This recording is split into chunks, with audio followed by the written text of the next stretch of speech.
especially when there is such a pleasant circle round it.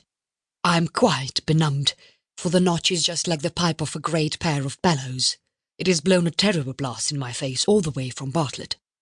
"Then you are going towards Vermont?"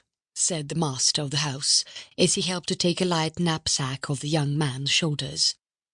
"Yes, to Burlington, and far enough beyond," replied he.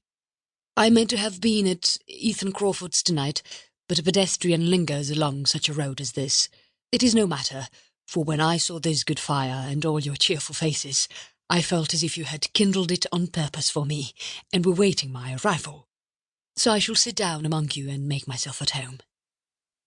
The frank-hearted stranger had just drawn his chair to the fire, when something like a heavy footstep was heard without, rushing down the steep side of the mountain as with long and rapid strides, and taking such a leap in passing the cottage as to strike the opposite precipice. The family held their breath because they knew the sound, and the guest held his by instinct. "The old mountain has thrown a stone at us, for fear we should forget him," said the landlord, recovering himself. "He sometimes nods his head and threatens to come down, but we are old neighbours, and agree together pretty well upon the whole. Besides, we have a sure place of refuge hard by, if he should be coming in good earnest."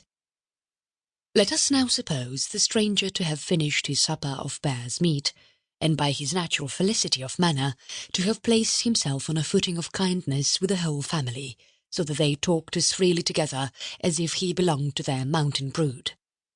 He was of a proud, yet gentle spirit, haughty and reserved among the rich and great, but ever ready to stoop his head to the lowly cottage door, and be like a brother or a son at the poor man's fireside. In the household of the Notch, he found warmth and simplicity of feeling, the pervading intelligence of New England, and the poetry of native growth, which they had gathered, when they little thought of it, from the mountain peaks and chasms, and at the very threshold of their romantic and dangerous abode. He had travelled far and alone. His whole life, indeed, had been a solitary path, for, with the lofty caution of his nature, he had kept himself apart from those who might otherwise have been his companions. The family, too, though so kind and hospitable, had that consciousness of unity among themselves, and separation from the world at large, which in every domestic circle should still keep a holy place where no stranger may intrude. But this evening, a prophetic sympathy impelled the refined and educated youth to pour out his heart before the simple mountaineers, and constrain them to answer him with the same free confidence. And thus it should have been.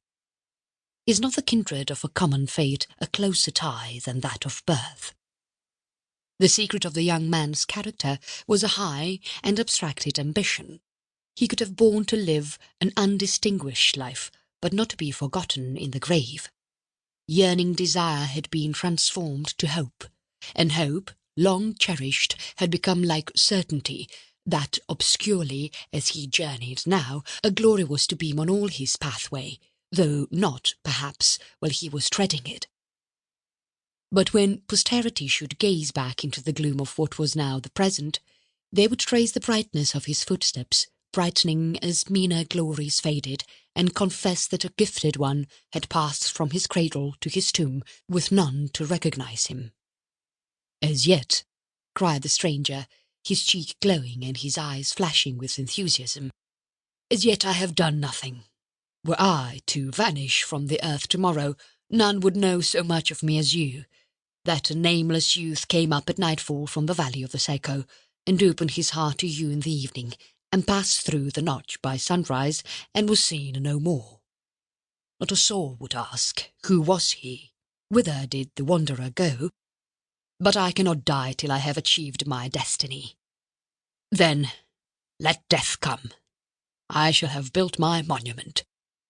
There was a continual flow of natural emotion gushing forth amid abstracted reverie, which enabled the family to understand this young man's sentiments, though so foreign from their own.